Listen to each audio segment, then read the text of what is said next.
I would like to begin by acknowledging that the land on which we gather is the traditional territory of the Wendat, the Anishinaabeg, Haudenosaunee Métis, and the Mississaugas of the New Credit First Nation. Indigenous people have a long and proud history that includes rich cultural and spiritual traditions. They have lived on the land we now call Canada for thousands of years, but the forced introduction of European culture and values to Aboriginal societies, the dispossession of Aboriginal lands, and the imposition of governance by these European colonies began a cycle of social, physical, and spiritual destruction. You can still see these effects today. No, Excuse me. Excuse me. Don't speak to us that way. Stop right now. You do not speak to us that way. We are human beings, and the way that you're speaking to us It's not acceptable. I have a right to my voice. I'm still fighting for my voice and my visibility. You're a guest here, and you don't even know how to speak to us. You don't even recognize the tone in your voice and your delivery. Some effects include poverty, ill health, substance abuse, educational failure, and much more. The Indigenous population have worse health and educational outcomes, worse housing, and less access to critical services than any other population in Canada. This is entirely due to federal funding practices, policies, and discriminatory legislation, which have its historical context since 1876, with the establishment of the Indian Act. Underlying these problems, though, is a loss of identity and a feeling of helplessness from having their values oppressed and their rights ignored. There have been strides made on the part of many Aboriginal communities to improve education around health issues, but despite these improvements, Aboriginal people remain at higher risk for illnesses and earlier death than non-Aboriginal people. There are definite links between income, social factors, and health. Research shows that traumatic childhood experiences can develop through impoverished living conditions, such as overcrowded houses. These housing conditions can contain people with mental health or addiction issues, which exacerbates these traumatic experiences and leads to more costly healthcare problems. Rates of HIV have also steadily increased. Aboriginals are overrepresented in the HIV epidemic because of the addictions and substance abuse they face. According to KT, which is Canada's source for HIV and hepatitis C information, they made up 11% of new HIV infections in 2016. Furthermore, there is a higher rate of respiratory problems and other infectious diseases among the Aboriginal community because of inadequate housing and crowded living conditions. Chronic diseases such as diabetes and heart disease are on the increase as well.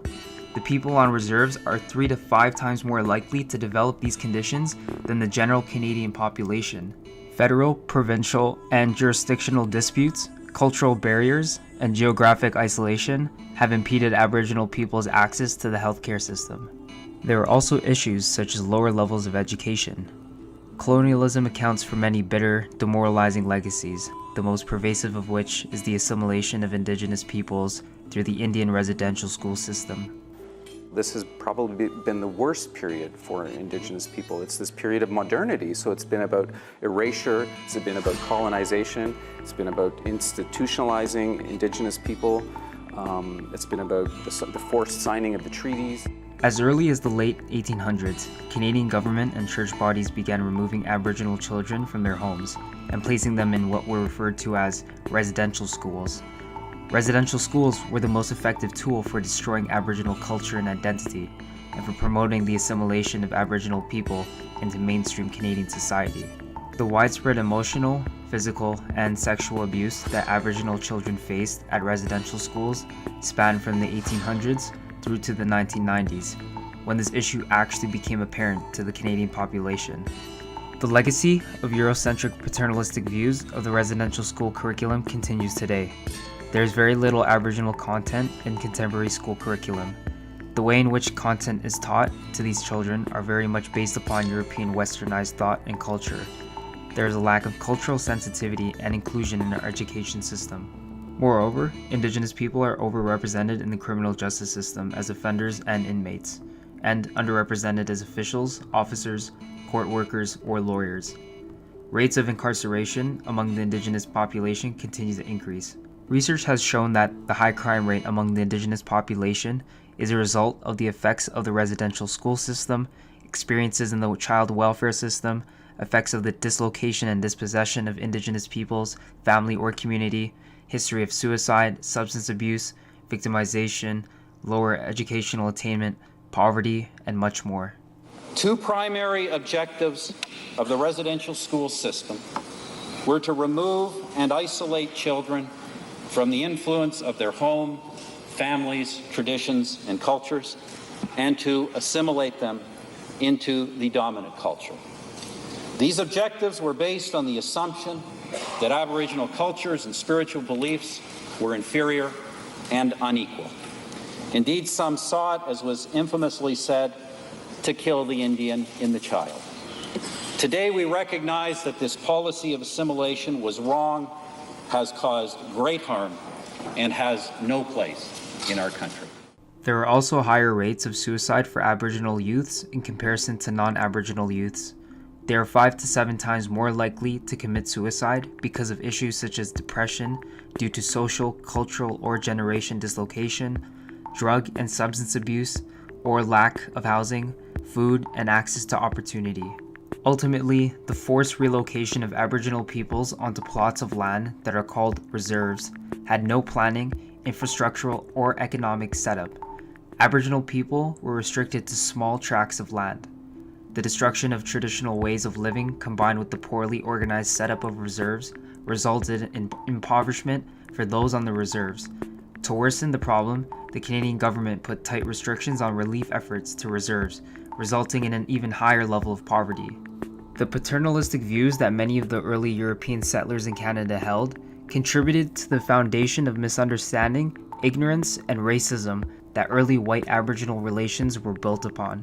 Many Aboriginal people had no hope of attaining any kind of employment, so long as beliefs that Aboriginal people were inferior prevailed in society. Adding to this list of problems, one can see how the prospects for Aboriginal employment in Canada were dismissal. Throughout history, Aboriginal people's civil and political rights have been restricted, which was another expression of the racist attitudes and policies that were directed at them. This includes the denial of the right to vote, which was only reinstated in 1960. In order to resolve these issues of the dispossession of cultural traditions, social inequities, prejudice, and discrimination faced by the Indigenous people of Canada, there needs to be an improvement in political and economic infrastructure, new schools, resources for teachers, and culturally relevant curriculum. Many reserves still do not have the resources or money that it would take to raise the standard of living out of third world conditions. General mainstream should also care because we're all part of a larger community that make up Canadian society. Our economic model's focus on oil is at odds with constitutional protection of Indigenous rights. There exists a jurisdictional area for the Aboriginals that legitimizes their sovereignty and rights that cannot be overridden by the goals of the capitalist elites. Canadians themselves need to be educated on the Indigenous reality against racist stereotypes, and we could further support the healing process by continuing to learn about the experience of Aboriginal people in order to promote mutual understanding and respect.